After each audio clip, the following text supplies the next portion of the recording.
So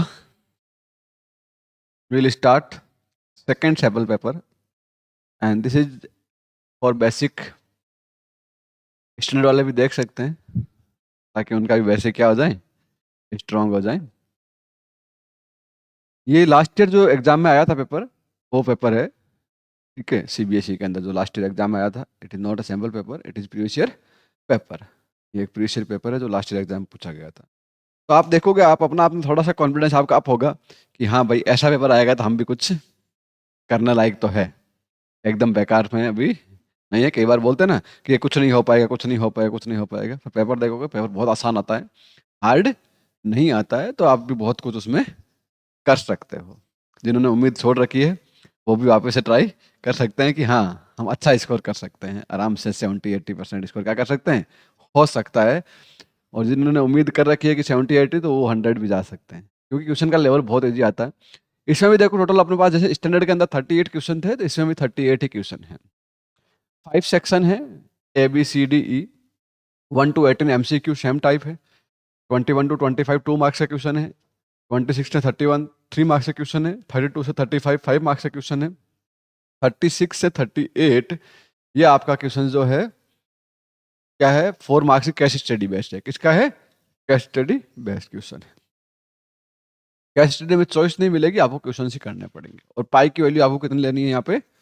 22/7 लेनी है। और आपको क्या अलाउ नहीं है? कैलकुलेटर अलाउड नहीं है। ये इसके इंस्ट्रक्शन पेपर के ऊपर लिखे होते हैं, और ये सब आपको पता ही है, एग्जाम दे देंगे काफ़ी। अभी आप लोग इतने यूज टू हो चुके हो कि इन सब इंस्ट्रक्शन को पढ़ने की आपको जरूरत नहीं पड़ती है। तो हम लोग स्टार्ट करते हैं बहुत ही सिंपल और पहले क्वेश्चन से। A quadratic polynomial, the sum and product whose zeros are -3 and 2 respectively। एक क्वाड्रेटिक पॉलिनोमियल है जिसका सम और प्रोडक्ट जीरोज का कितना है, सम एंड प्रोडक्ट दे रखा, मतलब अल्फा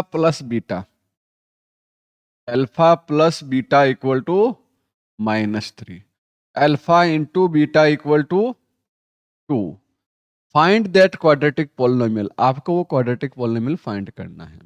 तो सीधी सी बात है, इक्वेशन क्या होती है क्वाड्रेटिक पॉलिनोमियल के लिए? X square minus alpha plus beta of x plus alpha beta.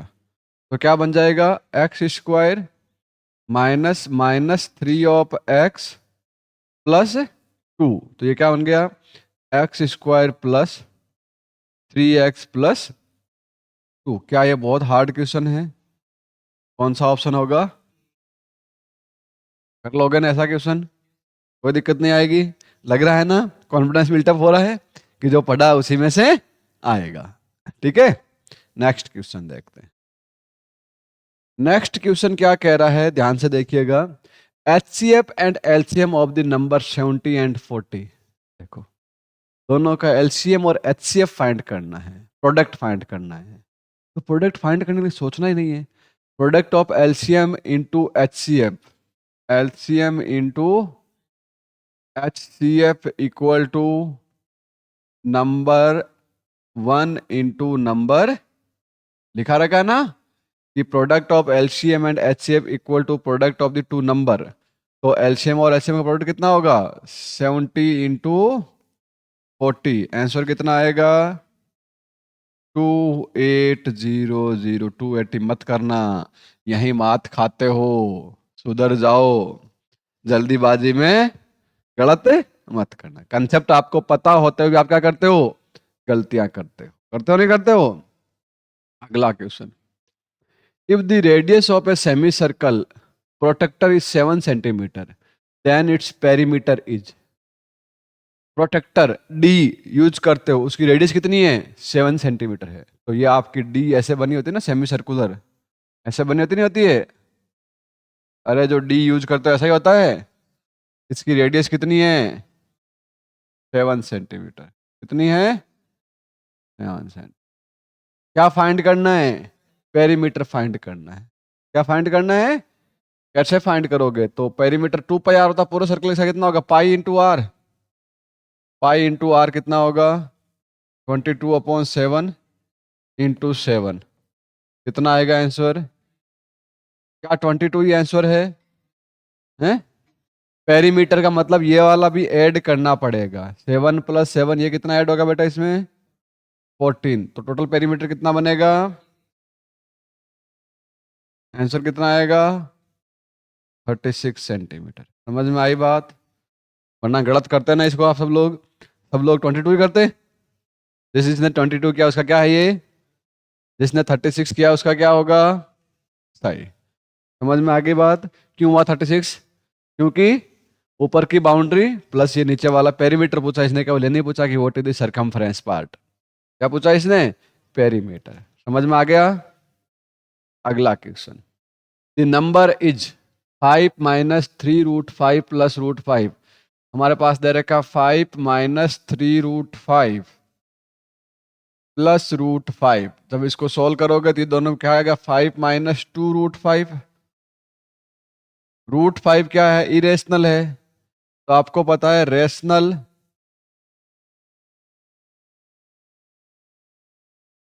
Plus minus irrational. Number क्या आएगा आपका? इरेशनल। क्या बनेगा? इरेशनल बनेगा। समझ में आ गई बात? रैशनल प्लस इरेशनल क्या बनेगा? कोई दिक्कत नहीं। चलो नेक्स्ट क्वेश्चन।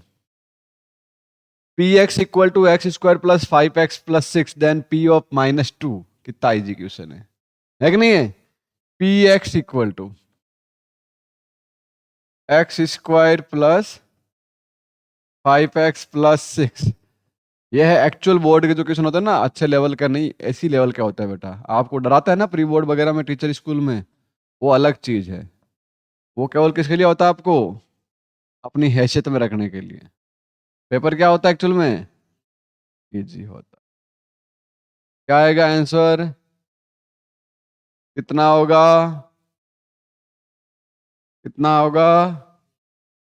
समझ में आ गई बात? कोई समस्या? विच of the following can not the probability of an event. एक मिनट इसमें थोड़ा देखना पड़ेगा, दो क्वेश्चन है, दो वैल्यू सेम दिख रही है ना। Check is there any problem in this one.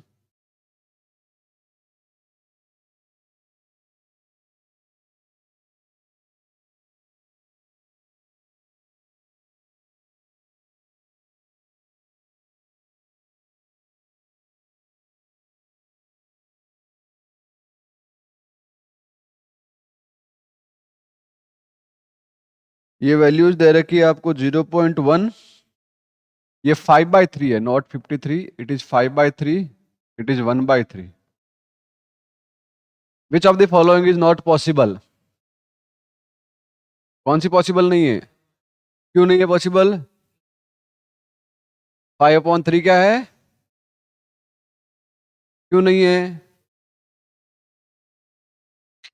इससे कोई फर्क नहीं पड़ेगा। 5/3, you know, value of the probability that always lies between 0 to 1। 5/3 is greater than 1। तो probability never be greater than 1, never be negative. तो यहाँ पे ये 1 से बड़ी वैल्यू है ना, इसका मतलब ये नहीं है। ये सही है, पर 3% का मतलब कितना हो गया? 0.03। ये भी तो पॉसिबल हो सकती है। और 1/3 तो 1 से छोटी है, पॉसिबल है कि नहीं है? पॉसिबल है। तो 5/3 क्यों नहीं है? क्योंकि 1 से ज्यादा प्रोबेबिलिटी नहीं हो सकती। 1 प्रोबेबिलिटी है, उसका मतलब भी क्या होता है? वो श्योर इवेंट है। कौन सा इवेंट है? श्योर इवेंट है। समझ में आ गई बात? Next. The pair of linear equation has. तो इक्वेशन दे रखी है आपको x + 2y + 5 = 0, -3x - 6y + 1 = 0। कैसी इक्वेशन? आपको चेक क्या करना पड़ेगा? a1/a2 कितना बताओ? 1/-3। b1/b2 2/-6। मतलब ये भी क्या हो गया? c1/c2 कितना होगा?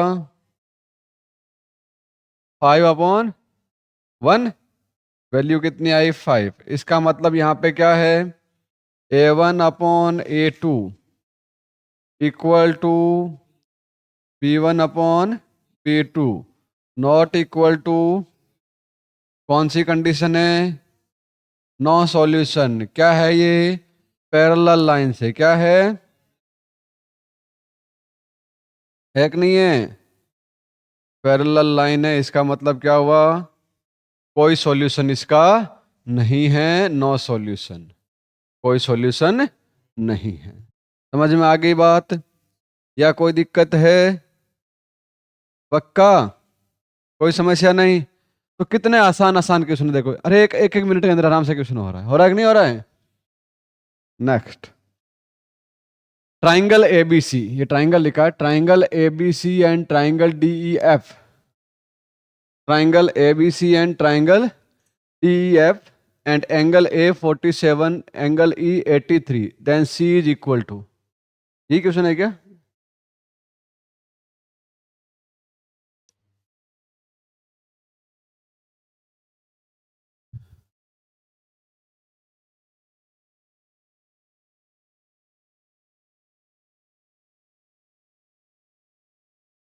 अरे ये ऐसा दे रखा, ट्राइंगल सिमिलर दे रखा, triangle ABC similar to triangle DEF, angle A this angle E this and angle C equal to कितना होगा। तो यहाँ पे देखो ऐसा कुछ है भाई, एक ट्राइंगल एबीसी ले लेते हैं, दूसरा ट्राइंगल डीईएफ ले लेते हैं, A B C D E F, ठीक है। एंगल ए कितना दे रखा है 47, ठीक है। एंगल ई कितना दे रखा है 83, ठीक है। एंगल सी की वैल्यू पूछ रहा है, ये वैल्यू क्या होगी। अब दो ट्राइंगल सिमिलर है तो उसके करस्पॉन्डिंग एंगल्स क्या होंगे, सेम होंगे।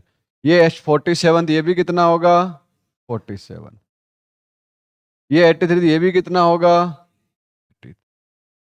अब देखो एंगल सम प्रॉपर्टी लगा सकते हैं, इन दोनों का सम कितना हो गया 130, तो पीछे वाला बचेगा वो कितने का होगा 180 माइनस 130, 180 माइनस, आंसर कितना आएगा 50।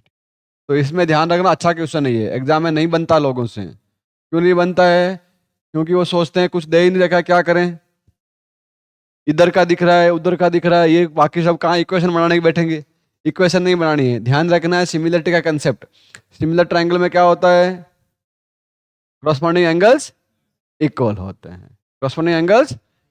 जब ये 47 है तो ये भी 47, ये 83 तो ये भी 83, और तीसरा करस्पॉन्डिंग ये सी और एफ है, तो एफ भी कितना होगा 50, एफ भी कितना होगा। समझ में आ गई बात, कोई दिक्कत नहीं ऐसे क्वेश्चन में।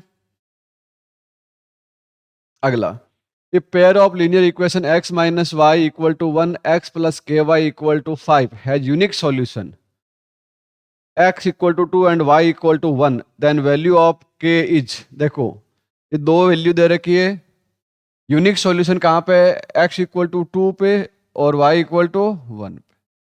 अब आपको इसमें सॉल्व करने की भी जरूरत नहीं है, कुछ सीधा इसके अंदर वैल्यू पुट कर दो, x और y इसको सेटिस्फाई करेंगे ना भाई, यूनिक सॉल्यूशन, तो इसका मतलब ये दोनों पॉइंट जो है वो इसी लाइन को सेटिस्फाई करेंगे, उस लाइन से आपको कोई लेना देना ही नहीं है। सेटिस्फाई करेंगे तो क्या होगा उन पास, 2 प्लस के इंटू वाई की जगह 1 इक्वल टू 5, तो बताओ के इक्वल टू कितना आ जाएगा 5 माइनस 2, के की वैल्यू कितनी आ जाएगी 3 आ जाएगी, कितनी आ जाएगी।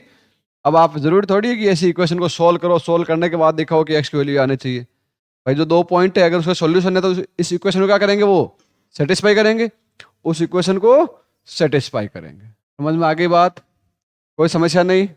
अगला क्वेश्चन,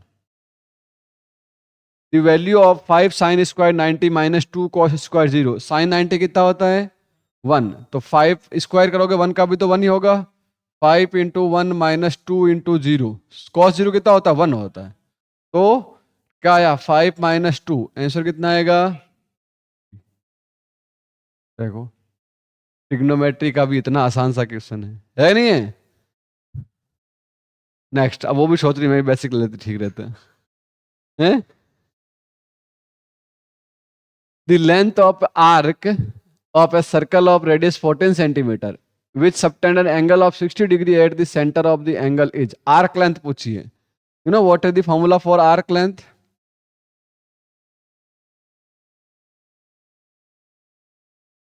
क्या होगा? Theta upon 360 into 2 pi. Formula याद है ना सबको? याद है रे? झूठ बोल रहा है। तो थीटा कितना है? लिखने से नहीं, याद होना चाहिए। 60/360 इंटू 2 इंटू आर कितना है? 14। 7 1 जा, 7 2 जा, 61 जा, 66 जा, 2 1 जा, 44 ये आ गई आर्क लेंथ। किसमें आएगी? सेंटीमीटर में, किलोमीटर में? कौन सा ऑप्शन दोगे? ए। है ना जी? है। Next, the angle of elevation of top of the building, top of a 30-meter high tower at the point 30 meter away from the base of the tower।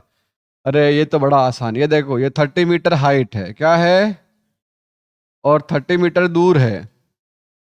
आपको पूछा एंगल ऑफ एलिवेशन क्या होगा, तो सीधा आंसर याद होना चाहिए। Theta equal to कितना आएगा? क्यों आएगा 45 पता है? क्योंकि हमने पास tan थीटा इक्वल टू क्या होता है? P/B होता है। दोनों इक्वल है। tan थीटा की वैल्यू कितनी आएगी? 30/30। जब बेस और हाइट सेम है तो थीटा कितना आ जाएगा यहाँ पे? tan theta equal to 1। tan की वैल्यू 1 कहाँ पे होती है? थीटा कितना होना चाहिए? 45 डिग्री। तभी जाके tan की वैल्यू कितनी आती है? समझ में आ गई बात? कोई दिक्कत है? नहीं? चलो, मजा आ रहा है अभी तक तो? बहुत। Mod of the number, in number का मॉड क्या होगा? 2 3 3 4 5 4 4 5 3 4 2 4 6। क्या होगा मॉड? मॉड का मतलब हाईएस्ट फ्रिक्वेंसी डेटा, जो सबसे ज्यादा बार बार बिन बुलाए आए, वही क्या है? मॉड है। और उन लोगों से ध्यान में रहना है जिनकी फ्रिक्वेंसी ज्यादा हो, जो मॉड का काम करते हो, उनसे क्या रहना है? दूर रहना है। ठीक है? तो क्या होगा? 4 एक बार, 4 4 मोड हो गए। मोड क्या हो गया इसका मतलब? 4 हो गया। और तो कोई दिक्कत नहीं इसमें अब? पक्का है? कंफर्म? चलो next. From a well shuffled deck of 52 playing card, a card is drawn random. What is the probability of getting a red queen? Red queen कितनी होती है? 2। एक तो किसकी? डायमंड की, और एक रेड हार्ट की। दोनों रेड क्वीन है। रेड क्वीन की प्रोबेबिलिटी क्या होगी? 2/52। 2/52। आंसर कितना आएगा? 1/26। कितना आएगा? 1/26। समझ में आ गई बात या कोई समस्या? A quadratic equation whose one root is 2 and the sum of the whose roots is 0। ऐसा क्वाड्रेटिक इक्वेशन जिसके सम कितना होना चाहिए? 0 होना चाहिए। मतलब अल्फा प्लस बीटा कितना बेटा? 0। और अल्फा इंटू बीटा कितना? Quadratic equation whose roots is, one root is 2 and the sum of whose root is 0। Sum क्या है? 0 है। तो एक रूट 2 है, तो 2 plus beta equal to, beta की वैल्यू कितनी आएगी? -2। अब बताओ अल्फा इंटू बीटा क्या होगा? 2 इंटू -2। आंसर कितना आएगा? -4। इक्वेशन क्या बनती है? x² minus alpha plus beta of x plus alpha into, ये वैल्यू तो पूरी 0 हो जाएगी, प्लस -0 इंटू एक्स और प्लस माइनस का 4 इक्वल टू 0 लिख देंगे साथ में आगे। इक्वल टू क्या लिख देंगे? 0। ये क्या आ जाएगा? x² -4 इक्वल टू, क्योंकि x का 0 से मल्टीप्लाई था, पूरा क्या हो गया? 0। 0 सबको 0 कर देता है। कर दिया? कोई समस्या अब आगे इसमें? नहीं? आगे अच्छे समझ में? Question number 16, which of the following is not a quadratic equation? कौन सी क्वाड्रेटिक इक्वेशन नहीं है? देखो, ये तो होगी, सॉल्व करके देख लोगे चाहिए। 2x का होल स्क्वायर बनेगा, इधर 4x स्क्वायर 2x स्क्वायर बचेगा, ये तो है। ये भी है, एक्स स्क्वायर इधर जाएगा, इधर जाएगा, कटेगा नहीं, ऐड हो जाएगा, ये भी है। ठीक है, ये 2x स्क्वायर आएगा इधर, प्लस एक्स स्क्वायर 3x, ये नहीं है, ये है, ये तो होगी, ये तो ये होगी। क्यों? हाईएस्ट डिग्री 3 रह जाएगी, ये लास्ट वाला 2 तो नहीं है स्क्वायर, 4x स्क्वायर पेपर में क्यूब दे रखा है। तो ये वाले देखो, इसमें भी कैंसिल होगी, देखो ये इसका जब सॉल्व करें क्या होगा, ये उसका होल स्क्वायर खोलो, 2x square minus 2√3 √2x plus 3 plus x square equal to 3x square minus 5x। ये 3x स्क्वायर से 3x स्क्वायर क्या हो जाएगा? इसका मतलब ये तो क्वाड्रेटिक इक्वेशन नहीं है, ये कन्फर्मली क्वाड्रेटिक इक्वेशन नहीं है। इसको सोल्व करके आएगा x की पावर 4 प्लस ये कितना आ जाएगा 4 two x cube plus 4x square equal to x की power 4 plus 3 plus 4x cube.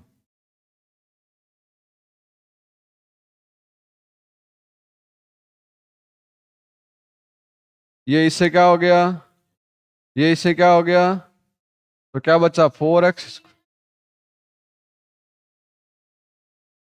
इसका मतलब ये क्वाड्रेटिक है, ये क्वाड्रेटिक है, ये यहाँ पे इस सिंपल से कोई फर्क ही नहीं पड़ेगा, ले ये कर दे बोले, फिर भी क्वाड्रेटिक रहेगी। वो तो लास्ट वाली क्वाड्रेटिक नहीं है कि पावर आपको 3 4 दिख रही है ना, वो कट हो रही है, क्या हो रही है? क्योंकि जैसे इसको सॉल्व करोगे ना, ए स्क्वायर प्लस 2ab, तो 2 into 2 4 x square into x x cube, and आया 2ab प्लस बी स्क्वायर, तो 2x का स्क्वायर 4x स्क्वायर, तो x की पावर 4 से x पावर 4 कैंसिल हो गया, 4x क्यूब से 4x क्यूब कैंसिल हो गया। इसका मतलब ये क्वाड्रेटिक नहीं है, नहीं है क्या? ये है, ये वाली क्वाड्रेटिक है।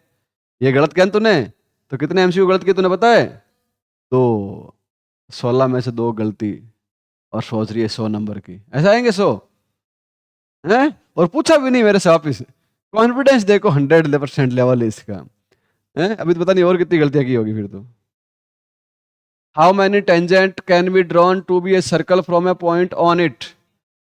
एक पॉइंट के ऊपर एक ही टेंजेंट बना सकते हैं, हैं? सर्कल के ऊपर जो पॉइंट होता है उससे अपन एक टेंजेंट बना सकते हैं। कितनी बना सकते हैं? एक टेंजेंट। सर्कल के बाहर कोई पॉइंट होता है उससे 2 टेंजेंट बना सकते हैं। कितनी बना सकते हैं? सर्कल के अंदर कोई पॉइंट होता है उससे 0 बनती है। तो तेरा एक और गलत हो गया ये।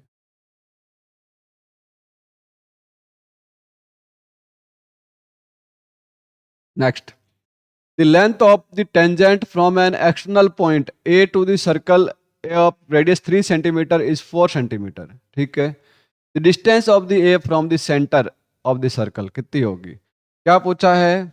एक सर्कल है, ठीक है, इसकी रेडियस कितनी है? 3 सेंटीमीटर। इसके ऊपर बाहर से एक टेंजेंट बनाई है, उसकी लेंथ कितनी है? 4 सेंटीमीटर। तो ये डिस्टेंस निकालनी है। कैसे निकालोगे? ये परपेंडिकुलर बना, ये हाइपोटेन्यूस है कि नहीं है? तो h इक्वल टू क्या होगा?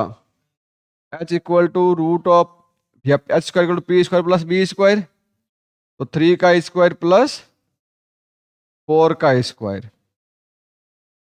तो ये रूट का h इक्वल टू रूट का 9 प्लस 16 कितना हो जाएगा? 25। इतना आएगा आंसर। कोई दिक्कत है इसमें? तो आपने कितने एमसीक्यू कर लिए? कितने इजी एमसीक्यू थे कि नहीं थे? ऐसे एमसीक्यू में गलत कितने करके आओगे? सर सभी गलती करेंगे ऐसा? क्या सभी सही करोगे? सही करोगे। अच्छा, 2 क्वेश्चन आता है आपका एसरेशन रीजन बेस्ड। किस बेस्ड है? ये टिपिकल क्वेश्चन होते हैं। A tangent to a circle is perpendicular to radius through the point of contact. बिल्कुल सही है एसरेशन। तो length of tangent drawn from external point to a circles are equal, ये भी सही है, पर उसका ऊपर वाला कोई करेक्ट एक्सप्लेनेशन तो है नहीं, इसका मतलब कौन सा ऑप्शन होगा? बी। क्या लिखोगे इसमें? बी। B for boy. ठीक है, ये लिखना है इसमें। समझ में आ गई बात?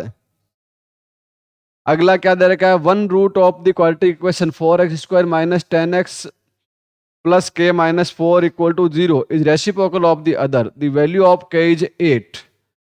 क्या बोल रखा है? एक रूट जो है वो दूसरे का रेसिप्रोकल है। क्या है? रेसिप्रोकल है। ठीक है, तो k की वैल्यू कितनी है? 8 है। k की वैल्यू कितनी है? 8 है। आपको पता है कि alpha into beta equal to क्या होता है? c/a। क्या होता है? Alpha into beta. यहाँ पे होगा क्या एक्चुअली देखे तो? अल्फा और दूसरा अपने पास इसका रेसिप्रोकल है, दूसरा इसका क्या है? रेसिप्रोकल है। तो इक्वल टू c कितना यहाँ पे बताओ मुझे? k-4 अपॉन a कितना है? 4। अल्फा से अल्फा तो 4 = k-। ऐसा क्वेश्चन कल भी आया था स्टैंडर्ड में, याद है आपको? याद है? तो k = क्या आएगा? 4 + 4 8। ये बिल्कुल सही है इसका। Root of the quadratic equations are real. इसके रूट रियल है क्या? देख लो, b² - 4 ऐसे निकालो, d निकालेंगे ना, तो d क्या होगा? b का मतलब -1 का स्क्वायर -4, a का मतलब 1 और c का मतलब यहाँ पे 1। तो d = 1 - 4। आंसर कितना आएगा? <<0। No real root exist. No real root exist. इसका मतलब क्या हुआ? assertion is true, reason is false. Option कौन सा टिक करोगे? सी। कौन सा करोगे? सी। समझ में आ गई बात या कोई दिक्कत है? नेक्स्ट, ये 2 नंबर का सेक्शन आ गया आपका। देखो 18 क्वेश्चन करने में कितना टाइम लगा? 25 मिनट, और वो भी बड़े आराम से शालीनता से मस्ती से किए। तब देख लो बेसिक वालों, समझ लो, हैं? रख लोगे इज्जत? हैं? दोनों की रह जाएगी वरना दोनों की उड़ेगी। हैं? इज्जत एक साइड से नहीं होती है हमेशा, दोनों साइड से होती है। होती नहीं होती कि कोई भी काम हो सही, है ना? तो साइन अल्फा = 1/2 है, तो find the value of 3 cos alpha - 4 cos cube alpha. बताओ इससे आसान क्वेश्चन क्या होगा? होगा? साइन अल्फा की वैल्यू कितनी दे रखी है? 1/2। cos अल्फा की वैल्यू आप सीधा निकाल सकते हो। cos अल्फा = क्या होता है? ऐसा निकाल तो 1 - साइन स्क्वायर। ऐसा भी तो निकाल सकते हो। p/b ले लो, या b उसके तरीके से भी निकाल सकते हो, ऐसे भी निकाल सकते हो। तो कितना होगा यहाँ पे? ये 1 - 1/2 का स्क्वायर 1/4। तो आंसर कितना आ जाएगा यहाँ पे? ये 3/4। इसका मतलब कितना हुआ? एक तरीका तो ऐसे कर सकते हो। अगर ऐसे नहीं करना है तो आप इसको क्या ले सकते हो? Sine alpha = 1/2 = p/h। पहले v निकाल लो। क्या निकाल लो? p = क्या होगा? √h² - p²। तो 4 - 1 कितना आएगा? 4 - 1 कितना होगा? √3। आ गया b की वैल्यू। b मिलने के बाद आप क्या निकालते हो? cos अल्फा कितना होगा? b/h। b कितना है रे? √3। h कितना है? भाई ऐसे निकालो तो ऐसे निकालो, वैल्यू क्या आती है हमेशा? सेम। दोनों तरीके बता दिए आपको। अब वैल्यू डाल दो। 3 × √3/2 -4 × √3/2 का होल क्यूब। तो कितना आएगा बताओ? 3√3/2 -4 √3 का √3 √3 √3 2 2 2 गया। ये 3√3, तो 3√3/2 -3√3 आंसर कितना आया? 0 आ रखा था।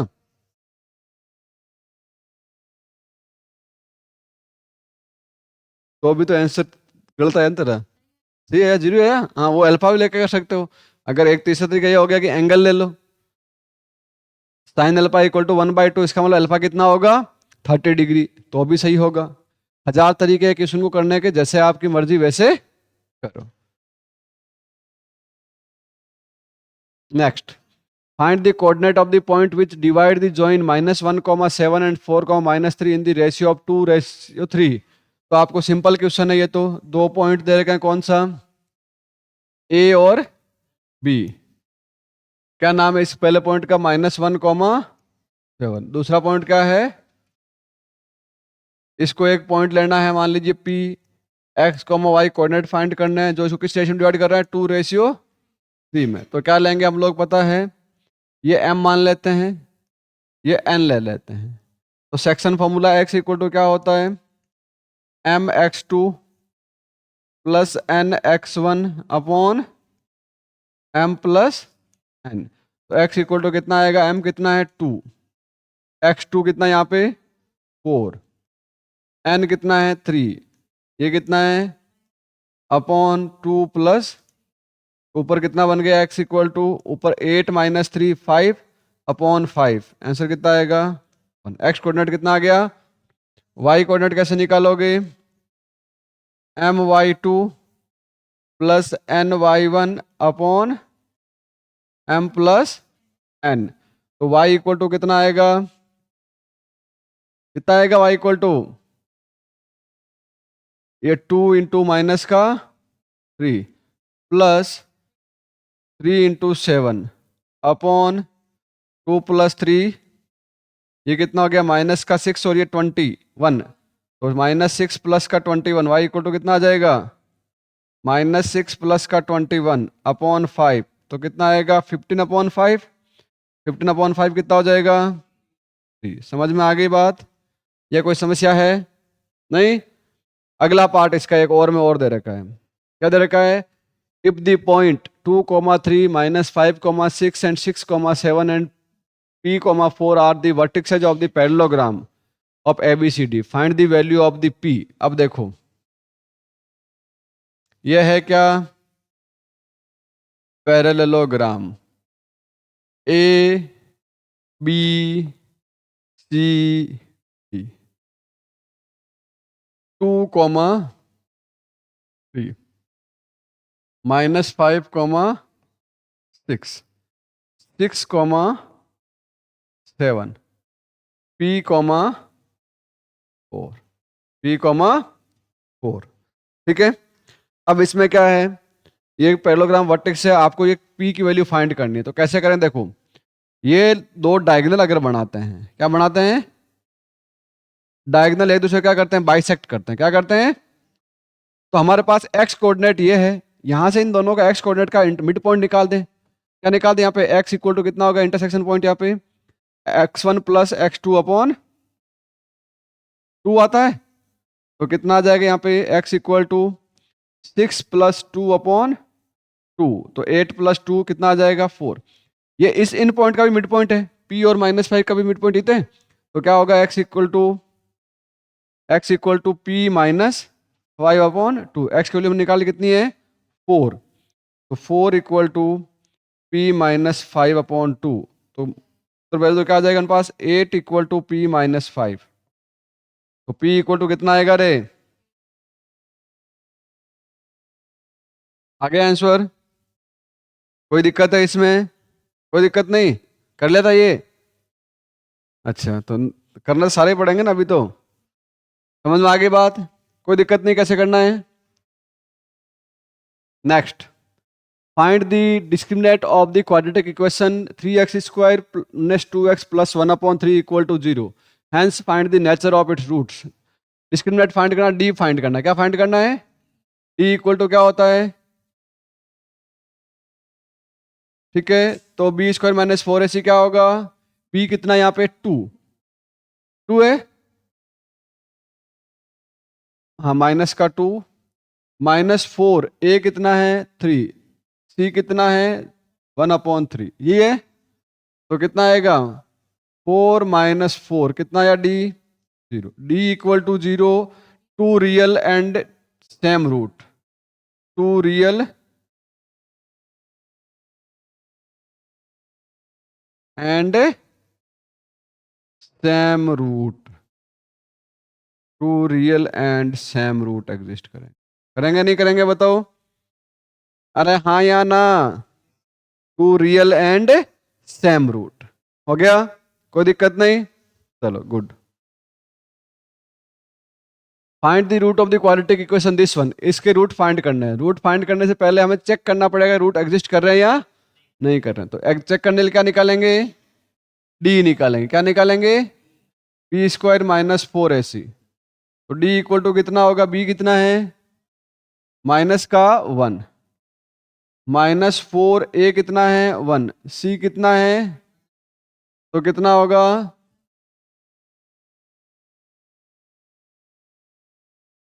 तो क्या है? Two distinct and real root, to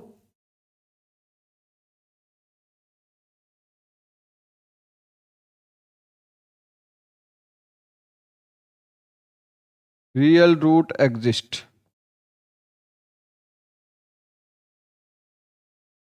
to distinct and real root exist. ठीक है, कैसे निकालेंगे हम? मिडिल टर्म स्प्लिटिंग कर दें। क्या कर सकते हैं? मिडिल टर्म स्प्लिटिंग, तो -2 के दो ऐसे फैक्टर करो जिसका सम क्या आ जाए? -1। तो x square minus 2x plus x minus 2 equal to, देखो हो रहा है कि नहीं हो रहा? -1, और मल्टीप्लाई करने में -2 हो रहा है। इन दोनों में से क्या कॉमन ले लेंगे?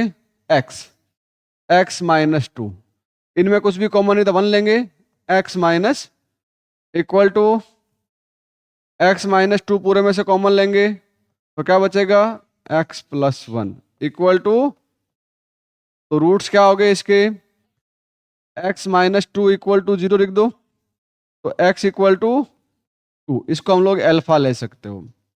x प्लस 1 इक्वल टू 0, तो क्या लिख दोगे? x इक्वल टू माइनस का 1, तो आप इसको बीटा ले सकते हो। अल्फा बीटा क्या आएगा? अल्फा 2 बीटा माइनस का 1। आगे दो रूट, कोई समस्या नहीं? पक्का 100%? चलो गुड, अगला क्वेश्चन।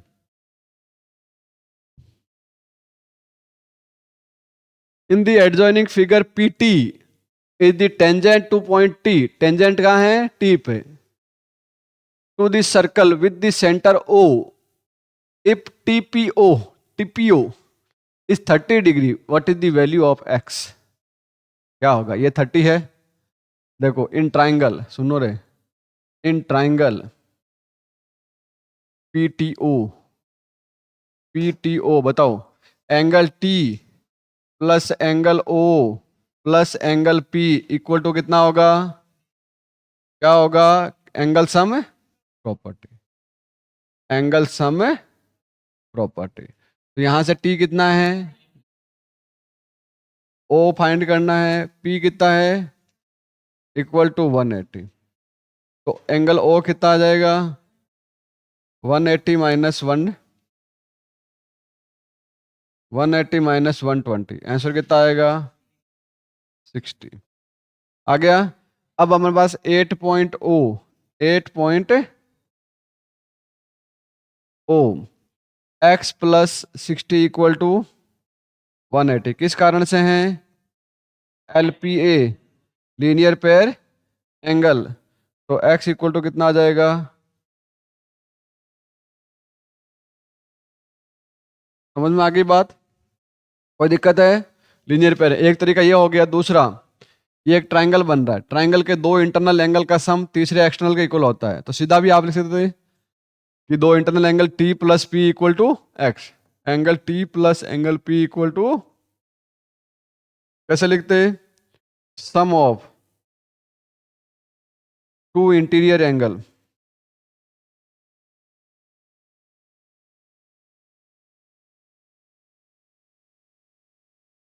इक्वल टू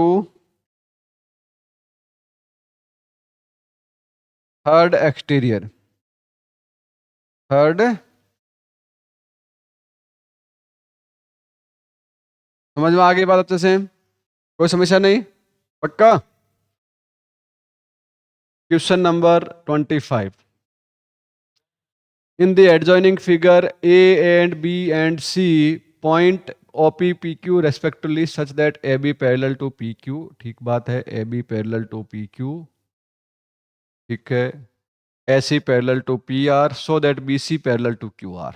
तो देखो, सबसे पहले क्या करो, इसमें थोड़ी छेड़ाखानी करो, कर सकते हो? इसको यहां से मिला दो, मिला दिया,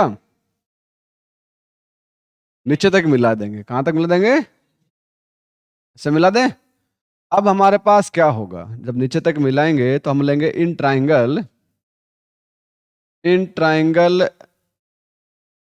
POQ, PO एंड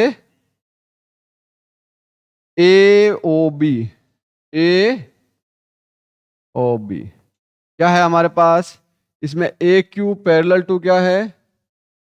PQ रे, PQ पैरेलल टू AB। इसका मतलब दोनों ट्राइंगल क्या है? Triangle POQ similar to triangle AO। Similar triangle में क्रॉसपेंडिंग साइड का रेशियो क्या होगा? सेम। इसका मतलब क्या हो गया हमारे पास इसमें, इसको ऐसे दें, OA upon PA equal to OB upon QB। तो OA upon PA equal to OB upon QB, equation number 1। Similarly in triangle, ये वाला लगो POR, in triangle POR and AOC,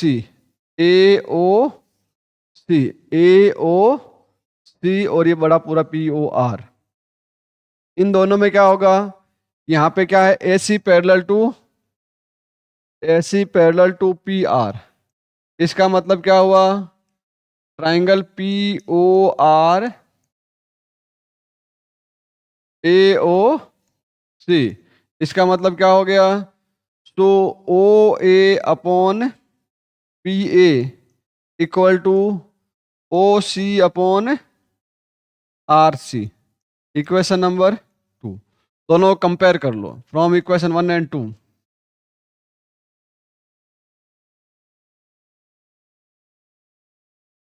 equation 1 और 2 से क्या होगा? इनमें ये दोनों में कॉमन है OA अपॉन PA, तो इसका मतलब OB upon QB, OC upon RC। So in triangle QOR, जो नीचे वाला दिख रहा ना, QOR और OBC and triangle OBC, ratio of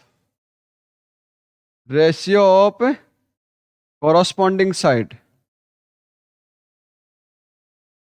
corresponding sides are equal, are so BC parallel to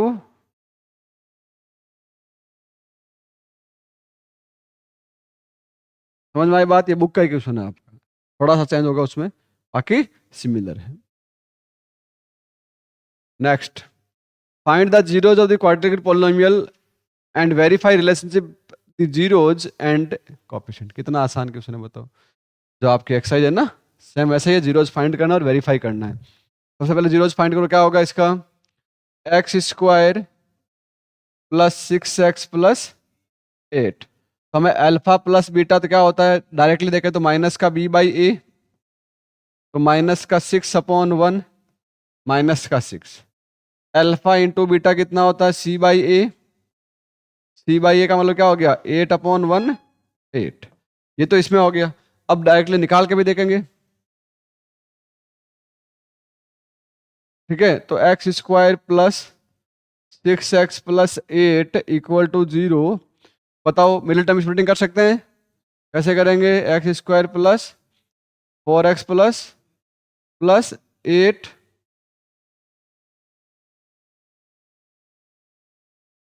equal to, तो पहले में से x कॉमन ले तो x प्लस 2 कॉमन ले ले, x प्लस 4, तो क्या आएगा x plus 2 x plus equal to, इसका मतलब अल्फा इक्वल टू माइनस का 2, बीटा इक्वल टू माइनस का 4।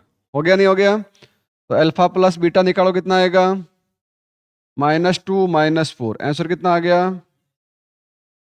अल्फा इंटू बीटा क्या होगा -2 इंटू -4, कितना आएगा? समझ में आ गई बात? या कोई समस्या है? कोई समस्या नहीं किसी को? पक्का?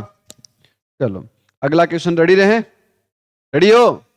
40 मिनट में 26 क्वेश्चन हमने कर लिए हैं, सोच लीजिए उसमें और के पार्ट भी थे। ठीक है, तो देखो 3 घंटे का पेपर कहने को होता है, और बड़ा एक एक चीज लिख रहा हूं मैं आपके सामने, लिख रहा नहीं लिख रहा हूं हैं? फिर भी हो जाता है। अगला क्वेश्चन देखो, ये मजेदार क्वेश्चन यार, 3 3 नंबर दे रहे हैं। देखो 1 plus tan square A plus 1 plus cot square, identity याद है ना? 1 प्लस टेन स्क्वायर ए क्या होता है? सेक स्क्वायर ए। फ्री में नंबर बांटे हैं सीबीएसई ने, देखो लास्ट ईयर पेपर में बांटे नहीं बांटे हैं, फिर भी बच्चे फेल होते हैं, फिर भी रोते हैं, क्या करें? 1 प्लस कोट स्क्वायर ए होता है, अगर यही नहीं करता तुम कर्म फूटा तुम्हारे। सेक स्क्वायर ए अपॉन कोसेक स्क्वायर ए, ये पूरा लिख लेना आप तो वापस, ठीक है? यहाँ पे क्वेश्चन लिख के पहले लिखना, ठीक है? क्या लिखोगे इसमें पहले? LHS। तो सेक का उल्टा क्या होता है? कॉस। 1 अपॉन कॉस स्क्वायर ए, 1 अपॉन, और ये क्या हो जाएगा उन पास? ऊपर जाएगा साइन स्क्वायर हो जाएगा, कोसेक का उल्टा, तो ये क्या आया आंसर उन पास? टेन स्क्वायर ए। क्या आया? Ten square. और सामने वाला ले लेंगे फिर RHS, दोनों को सॉल्व करना पड़ेगा। तो क्या लिखोगे इसको? सेक स्क्वायर ए -1, तो सेक को लिख दो 1 प्लस टेन स्क्वायर, आइडेंटिटी है ना? तो क्या आ गया ये? टेन स्क्वायर है, क्या आ गया? इसका मतलब क्या हुआ? LHS इक्वल टू, यही क्या करना है? हैंस। समझ में आ गई बात? कोई दिक्कत है? अगला क्वेश्चन। ऐसे क्या गर्दन कर रहा है? अभी तो टाइम है, टाइम लगेगा क्वेश्चन अभी तो, या रेस्ट चाहिए थोड़ी सी? हैं? नहीं चाहिए? चलो ठीक है।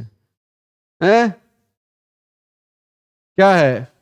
A lending library has fixed charge for the first 3 days and the additional charge for each day thereafter. Ritik paid 27 days for a book and kept 7 days. Manmohan paid 21 for a book and kept 5 days. Find the fixed charge and मान लीजिए fixed charge कितना बेटा?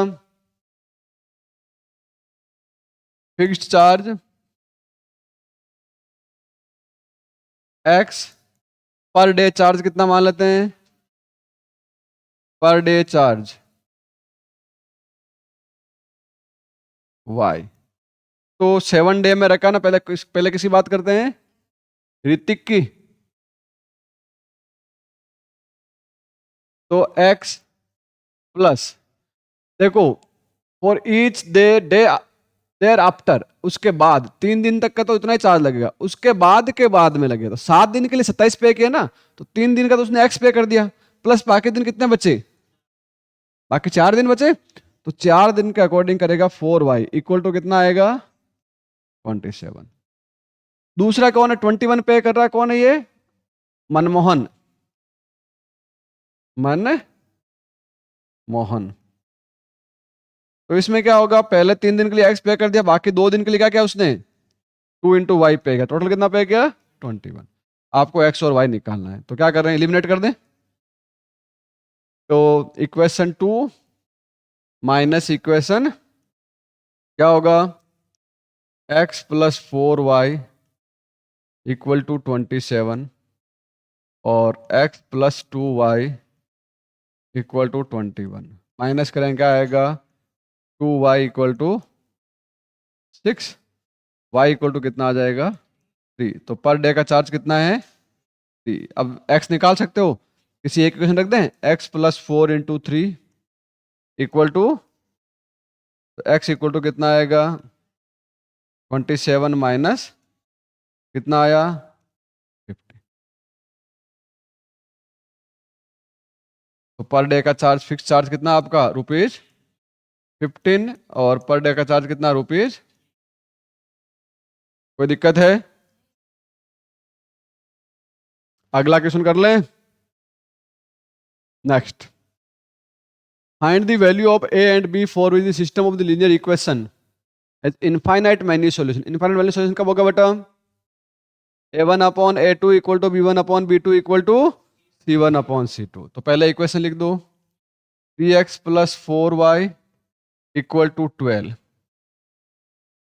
a plus b of x plus a minus b of 2y equal to 24। तो हमारे पास a1 upon a2 equal to 3 upon a plus b, b1 upon b2 equal to 4 upon 2a minus b, और c1 upon c2 equal to 12 upon 24, 1 upon 2। अब मुझे बताओ कि for infinite many solution,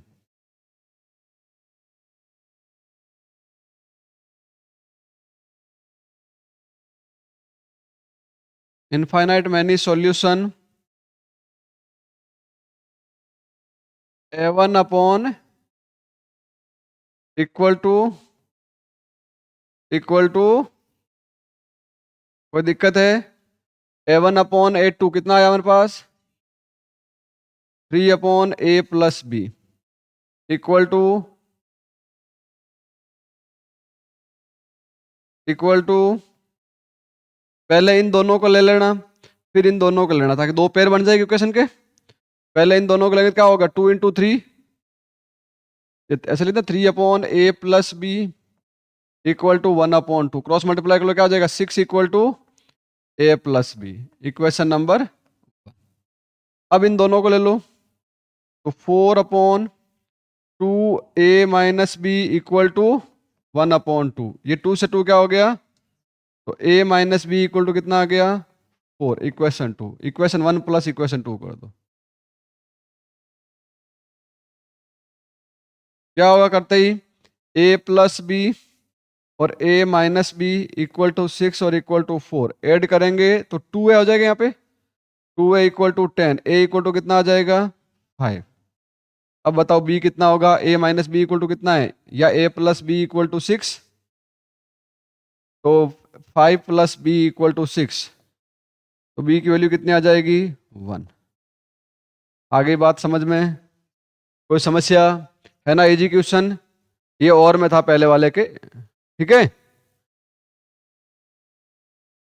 next question 39, a die is rolled once, find the probability of getting even prime number. देखो dies को throw करते हैं, 1 2 3 4 5 6, even prime number एक ही होता है केवल, इस दुनिया का एकमात्र इवन प्राइम नंबर है, कौन सा है? That is 2। इस दुनिया का एकमात्र प्राइम नंबर 2 है, तो प्रोबेबिलिटी क्या होगी? कई लोग 2/6 लिख देते हैं, नहीं इवेंट तो एक ही हुआ ना, तो इसलिए 1/6। ए नंबर ग्रेटर देन 4 कितने हैं? 2, तो प्रोबेबिलिटी कितनी होगी सेकेंड पार्ट के लिए? 2/6, 1/। एन ऑड नंबर 3 है, 1 है, 3 है और 5 है, तो पीई कितना होगा इसमें? 3/6 इक्वल टू, समझ में आ गई बात? क्या कोई समस्या नहीं? चलिए नेक्स्ट करते हैं। Find the area of the sector of a circle of radius 7 centimetre and central angles 90 degree, also find the area of the corresponding major sector. क्या पूछा है? एरिया ऑफ द सेक्टर कितना है, एंगल 90 डिग्री, कितना है? Radius कितनी है बेटा? 7 सेंटीमीटर। तो एरिया ऑफ सेक्टर क्या होता है formula? Area of minor sector theta upon into pi are square. तो क्या होगा, थीटा कितना है, अपॉन इंटू 22 अपॉन रेडियस कितनी है। तो देखो कैलकुलेशन वाला कितना ध्यान रखता है आपका कि आपको कुछ भी नहीं करना पड़े, फिर भी आप नहीं करते हो तो आपका क्या कह जाए, 77 अपॉन 2, ये आ गया। अब मेजर सेक्टर का एरिया क्या होगा,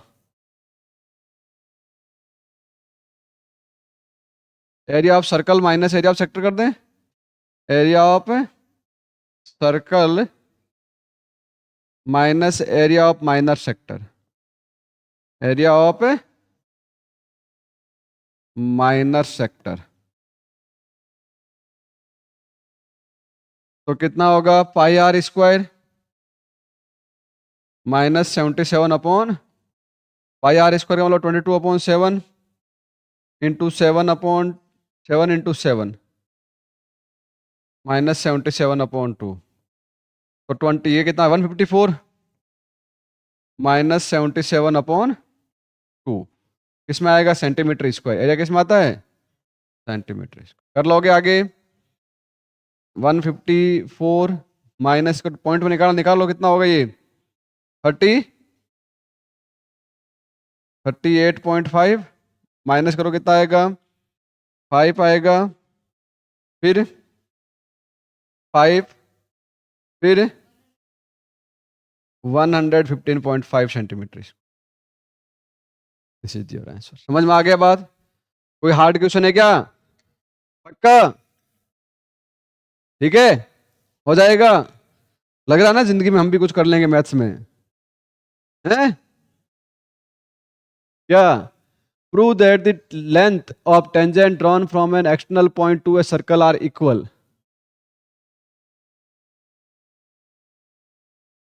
प्रूव इक्वल कैसे करोगे, एक्सटर्नल पॉइंट से टेंजेंट ड्रॉ करना, इक्वल प्रूव करना, कैसे करोगे बताओ।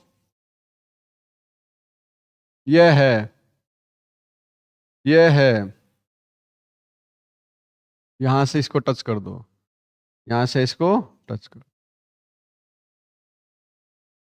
ओ P A P, angle 90, angle 90 बनेगा, ठीक है। तो सबसे पहले in triangle O A P and triangle O B P, O B P, O A P और ओ बी पी में क्या होगा, angle A equal to angle P क्या है, 90 डिग्री, क्या है, और क्या होगा, O A equal to O B क्या है, radius,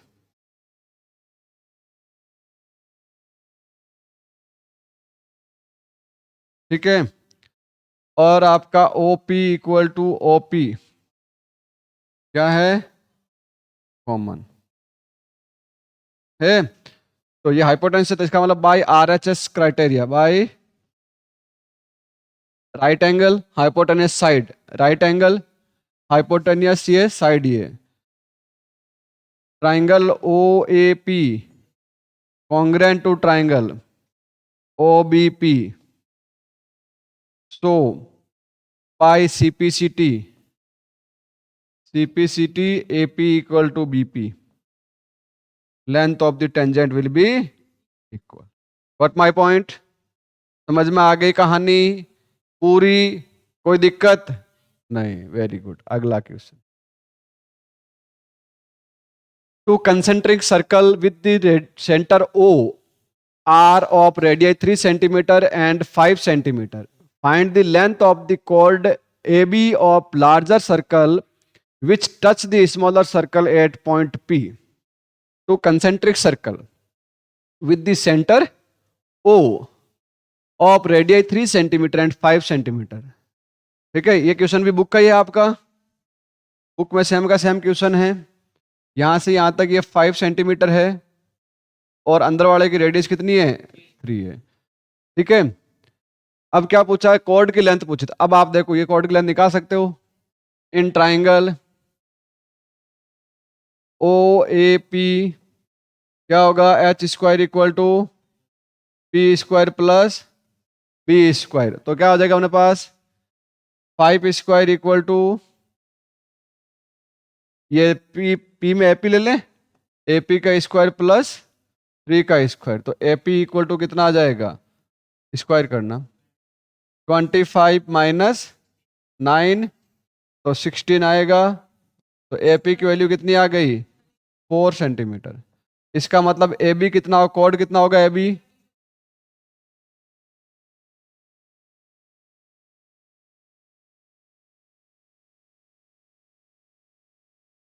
A B equal to क्या होगा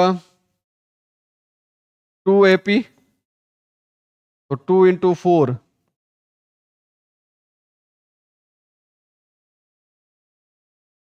इसका 16 का है।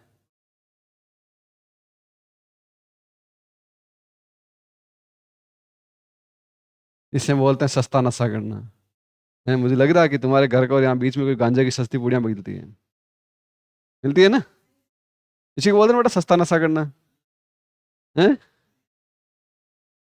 फिर बोलते हैं मैथ्स में नंबर नहीं आता सर, आप पढ़ाते नहीं हो। इसमें सर की गलती है बच्चों की है, हैं? जो सस्ता नशा करे वो गलती किसकी है, हैं? कुछ ज्यादा ही हवा में उड़ा देता आज सुबह सुबह, देख तेरी गलती देख, पेपर में तेरे कितने नंबर आते पता तेरे को, हैं?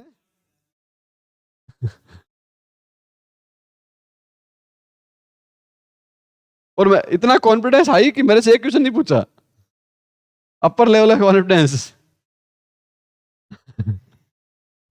देखो, the shadow of the tower standing on A level ground is found to be 40 meter longer than when sun altitude is 30 degree then it was 60 degree।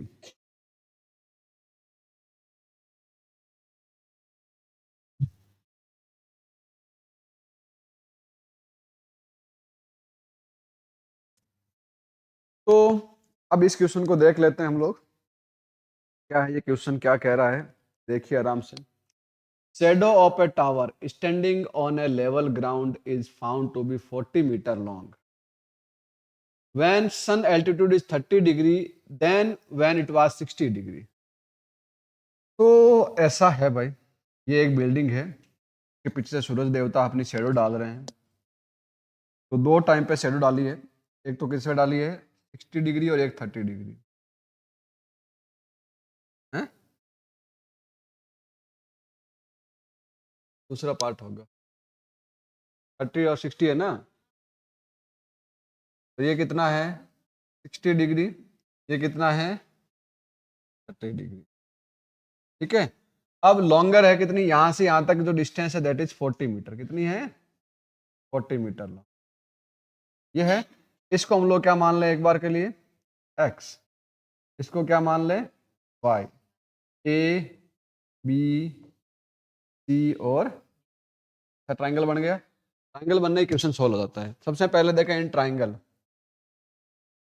Triangle A B C, A B C में क्या होगा रंती, क्या रहा है Gajendra, tan 60 equal to क्या होता है perpendicular upon y upon x, perpendicular upon base y upon x।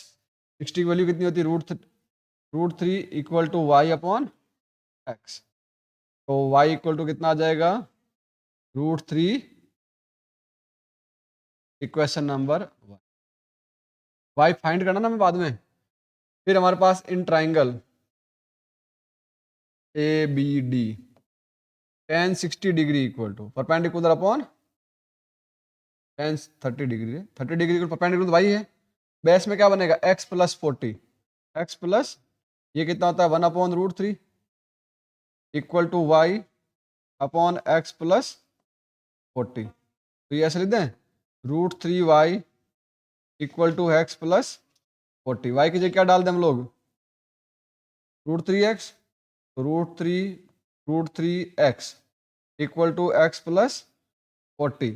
तो ये कितना आ गया 3x minus x equal to 40। x की वैल्यू कितनी आ गई 2 और 0 20। 2x इक्वल टू 40 हुआ तो x इक्वल टू 20 आ गया ना। तो अब हाइट कितनी होगी, height equal to Y √3x, तो दैट इज 20√3 मीटर। है हार्ड क्वेश्चन क्या ये? बिल्कुल भी नहीं ना, डायग्राम बनाना था मेनली, ठीक है। इसका अगला पार्ट और में दे रखा है, from a top of a 7 metre of building, top of a 7 metre building, कितनी बिल्डिंग बिल्डिंग है, the angle of elevation of the top of the cable tower is 60 degree. अब देखिए ये 7 मीटर की बिल्डिंग है, ठीक है, top of the cable tower है, angle of elevation,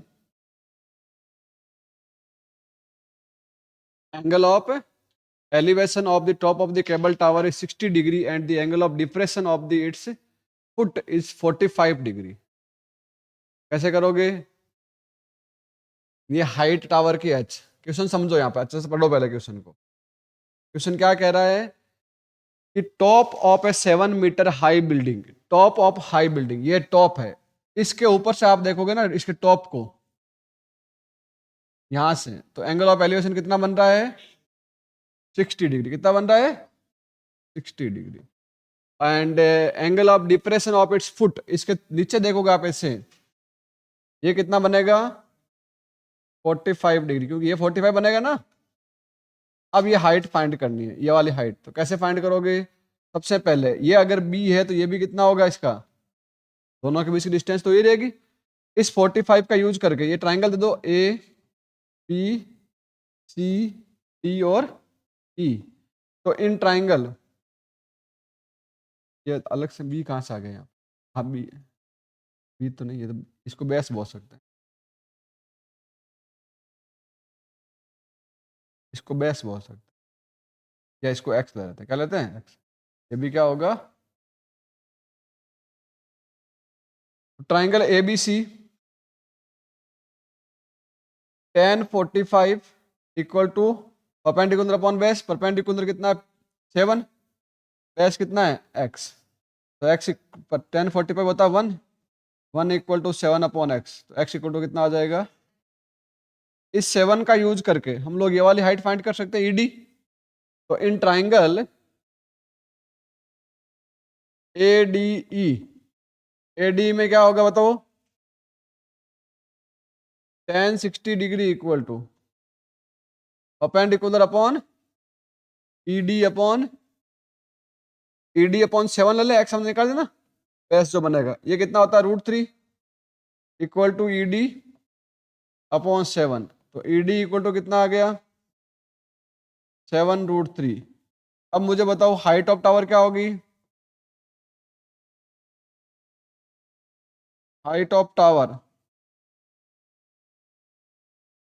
equal to ये बेस और प्लस, सॉरी ये यहां से आता कि 7 और प्लस ये वाली हाइट लेनी पड़ेगी, 7 + 7√3 कितना आएगा आंसर, माता खराब है, √3 वाला एड थोड़ी होता है ऐसे, 7 कॉमन होगा, 1 + √3 14√3। होशियार तुम ही हो रहे हैं, लिखा तो नहीं है, लिखा है ना 14√3। अरे तो रेशनल रिलेशन के साथ कैसे ऐड करोगे बताओ, तो ये गए तेरे सीधे 5 number.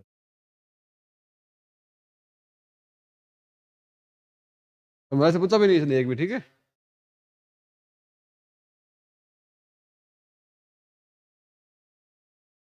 Find the sum of the first 25 term of AP whose nth term is given by an equal to, find the ratio of 20 and 45 terms। ये तो इजी है, an क्या दे रखा है, a + 6n, तो a1 कितना होगा इसमें 5 प्लस रे 5 + 6 11, a2 कितना होगा 5 + 12 17, a3 कितना होगा 5 + 18 23। इस तरह चलती जाएगी, तो सीरीज क्या बनेगी, एपी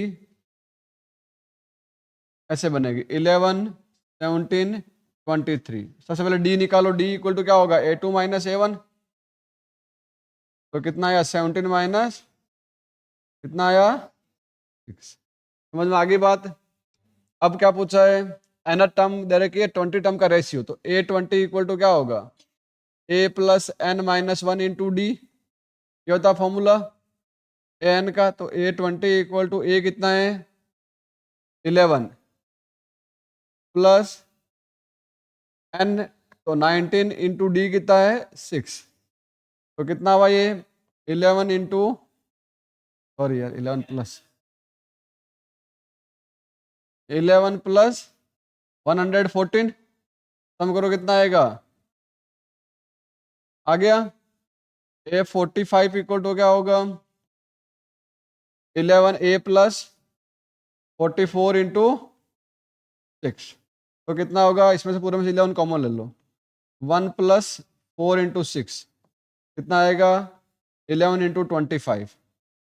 अब रेशियो पूछा है ना, A20 अपॉन F, देखो बोर्ड में जब क्वेश्चन आता है ना तो उसमें लैंग्वेज हार्ड, कैलकुलेशन ईजी आती है। तो 125 है, नीचे आप 11 इंटू 125 रखो, 25 इंटू 20 ये हो गया 5, तो 5/11 आंसर आ गया। इजी होता है कैलकुलेशन, कभी हार्ड नहीं होता अगर आपने पूरी खोपड़ी लगा के करो तो। ठीक है, समझ में आ गई बात। अगला क्वेश्चन इसके और में, एपी एस एन दे रखा है N square, A K equal to find the value of the K. तो देखो एस एन इक्वल टू कितना दे रखा है, ये क्वेश्चन भी अपने बुक में है, इसी टाइप का है। तो S1 का मतलब क्या हो गया A1, एक टर्म का सम तो खुद ही टर्म हुई ना, 3 इंटू 1 का स्क्वायर प्लस 5 इंटू 1, तो कितना होगा 3 प्लस 5 कितना आ जाएगा 8।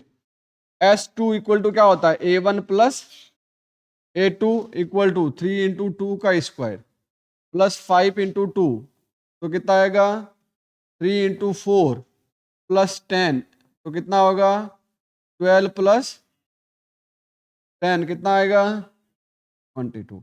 तो A1 प्लस A2 ये किसके इक्वल है, A1 कितना हमारे पास 8 प्लस A2 इक्वल टू कितना आ गया, A2 इक्वल टू कितना आएगा 14, कितना आएगा, कोई दिक्कत है इसमें। अब अपन D निकाल सकते हैं, D इक्वल टू क्या होगा A2 माइनस A2 कितना है, A1 कितना है, कितना आ गया 6। तो ए के इक्वल टू क्या होगा A प्लस के माइनस 1 इंटू डी, एन के लिख देंगे, ए के कितना है इक्वल टू ए कितना है S1 जो निकाला वही तो है, प्लस के माइनस 1 इंटू डी, डी कितना है 6, इधर जाएगा कितना हो जाएगा ये 1, 8 माइनस करो इसमें से 156 इक्वल टू के 6 से डिवाइड हो जाएगा, के माइनस 1 इक्वल टू 156/6 कितना आएगा 6 2 जा 12, 6 6 जा 36, के माइनस 1, तो के इक्वल टू कितना आएगा, तो ये आया तरह ये, कोई दिक्कत है इसमें, ठीक है। Next, the following table given the monthly consumption of the elasticity of the 100 families, find the median of data. Median data find करना है तो सबसे पहले क्या निकालना पड़ेगा आपको, यहाँ पे CF, और तो कोई दिक्कत नहीं है, 5 14 31 59 83 93 100, n/2 निकालो, 100/2 50, तो CF जस्ट आफ्टर 50,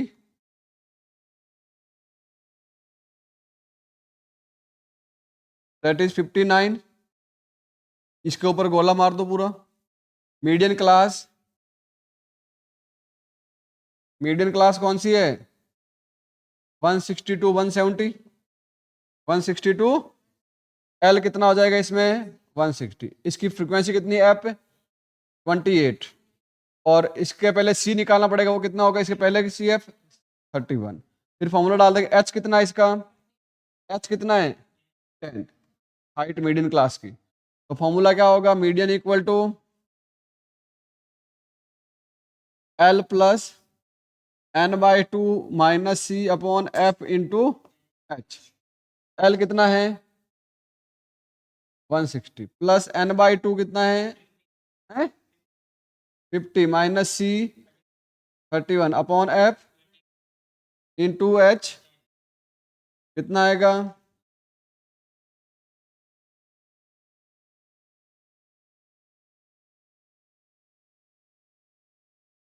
कट कर देता है। अब आगे कर लो खुद से। 2 से क्या कितना है यहाँ पे? 895 अपॉन में कितना आ गया? 14। अब देखो 4 तो 160 प्लस एलसीएम मतलब तो 8 डिवाइड कर दो तो कितना आएगा? 14 6 जा 84 रिमाइंडर कितना रहेगा? 11 110 14 14.7 समथिंग आएगा तो ये आएगा 166.7। ठीक है, कोई दिक्कत है?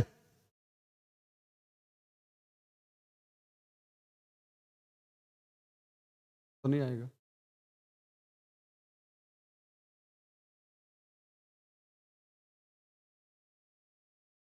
ठीक है,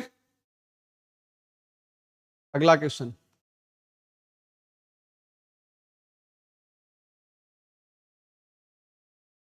अगला क्वेश्चन क्या है? The boiler are used in thermal power plant to store water and then used in to produce steam. One such boiler consists a cylindrical part in middle and two hemispherical part at its both end. Length of the cylindrical part is 7 meter and radius of the cylindrical part is 7/2 meter.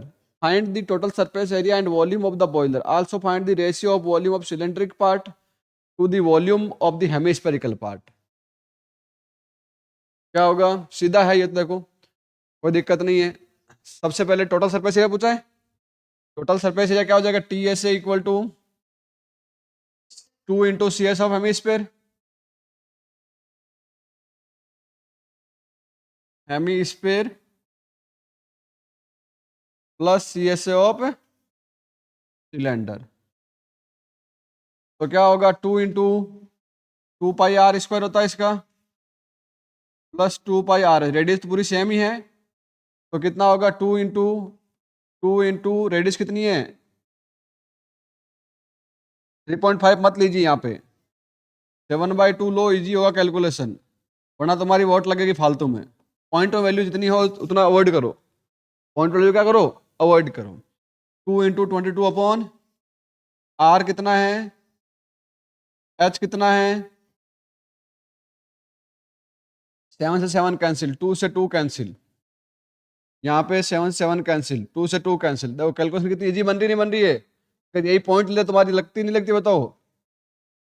154 plus कितना आया?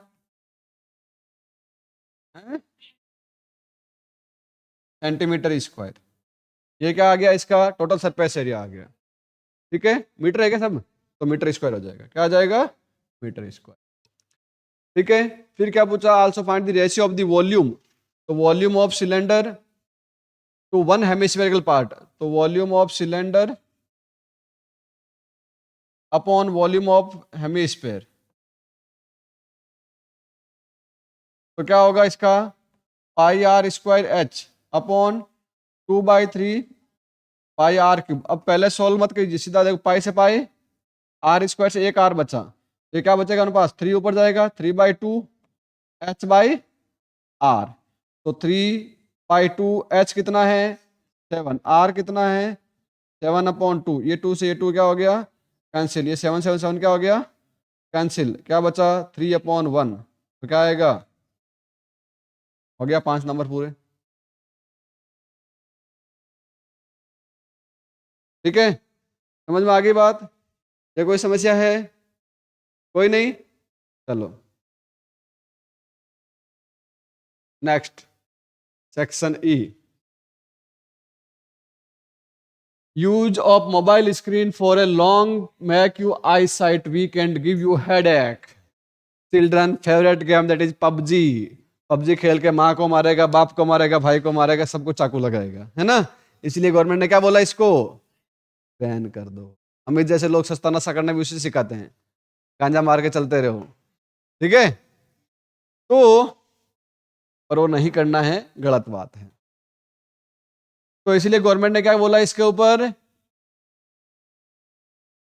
Ban लगना चाहिए। PUBG, a school decide to start ban PUBG campaign in which student are asked to prepare a campaign board in the shape of the rectangle. One such campaign board made by class 10th student of the school in shown in the figure. क्योंकि 10th में अकल आती है, फिर ज्ञान देते हैं छोटे बच्चों को, मैं तो रुड़ गया तुम मत रुड़वा, हैं, मैं तो रुड़ गया तुम मत, अभी से सुधर जाओ, फायदा होगा। ठीक है ना। Based on the above information, answer the following. Find the coordinate of the point of intersection of the diagonal AC and BD. क्या दिक्कत है भाई, ये तो बहुत बहुत सिंपल क्वेश्चन है, नहीं है, केवल डराया डराया है। इनका इंटरसेक्शन पॉइंट निकालना है। कोऑर्डिनेट इंटरसेक्शन मिड पॉइंट निकाल दो, क्या निकालोगे, तो कैसे निकालोगे, 7 + 1 अपॉन 2, 5 + 1 अपॉन 2, दोनों में से कोई भी ले लो, एक ही बात आएगी, कितना आएगा 4, 3। आ गया पहले का answer. Find the length of the diagonal of AC, AC की या बीसी कोई भी निकाल दो, लेंथ कैसे निकालोगे, इन दोनों की डिस्टेंस निकालोगे। ये डिस्टेंस कितनी है, 7 और 1 के बीच की डिस्टेंस 6। ठीक है, क्योंकि एक ही कोऑर्डिनेट चलता था तो इसमें आपको डिस्टेंस फॉर्मूला लगाने की जरूरत नहीं पड़ती, सीधा निकाल सकते हो, क्योंकि दूसरा कोऑर्डिनेट चेंज नहीं हो रहा है। 1 - 1 0, 7 - 1 6 का होल स्क्वायर ऊपर रूट लगाओ, वापस से क्या आएगा, 6 से आएगा। आप तो करके दिखा देना। और ये वाली कितनी होगी, इसमें देखो कौन सा कोऑर्डिनेट सेम रह रहा है, ये सेम रह रहा है, तो 5 - 1 कितना होगा, ये 4। अब डायगोनल की लेंथ कितनी हो जाएगी बताओ, √6² + 4², 6² प्लस कितना आएगा, 24 + 16, 36 + 6 कितना आया, √50 है, √52। Find the area of campaign board, ABCD क्या हो जाएगा, area 6 × 4, 6 × 4। Find the ratio of the length of the side AB to length of diagonal AC, AC कितना है, √52, AB कितना है 6। कोई दिक्कत, पक्का हो गया, 4 नंबर पक्के, आ गया आंसर तेरा, सेम आया है। अरे भाई चेक कर लें, करे क्या, अब तो पता चल गया, हालत बहुत टेढ़ी है, हैं? Khushi want to organize her birthday party being health conscious. वाह, आजकल लड़कियां हेल्थ कॉन्शियस हो चुकी है, ज्यादा ही सोचती है फ्रेंड्स के बारे में, हैं? तो she decide to serve only fruit in her birthday party, केवल और केवल फ्रूट देगी, फिर कोई आएगी नहीं।